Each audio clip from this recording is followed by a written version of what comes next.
En pleine nuit, la défense aérienne ukrainienne abat plusieurs missiles russes au-dessus de Kiev. Mais malgré leurs efforts, plusieurs atteignent leur cible. Selon Volodymyr Zelensky, 670 drones et 56 missiles au total ont été tirés par Moscou. Au petit matin, au moins 6 quartiers résidentiels de la capitale ont été touchés.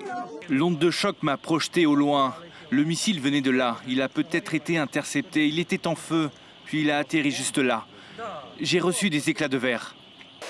Quelques jours après avoir déclaré que le conflit touchait à sa fin, Vladimir Poutine intensifie pourtant ses bombardements sur toute l'Ukraine. Mercredi, 800 drones russes ont été lancés en 24 heures selon Volodymyr Zelensky, alors que sur le terrain, la Russie stagne et a du mal à mobiliser ses troupes.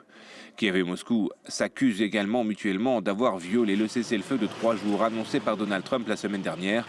Le Kremlin écarte toujours l'idée de véritables pourparlers de paix tant que l'armée ukrainienne n'aura pas quitté le Donbass. Pour qu'une trêve puisse s'installer et qu'un couloir s'ouvre vers de véritables pourparlers de paix, le président Zelensky doit donner l'ordre aux forces ukrainiennes de cesser le feu et de quitter le territoire du Donbass. Les négociations de paix sous l'égide des États-Unis sont au point mort depuis fin février.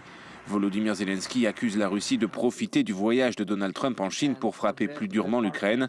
Il a d'ailleurs appelé le président américain à évoquer la fin du conflit ukrainien lors de sa rencontre avec Xi Jinping.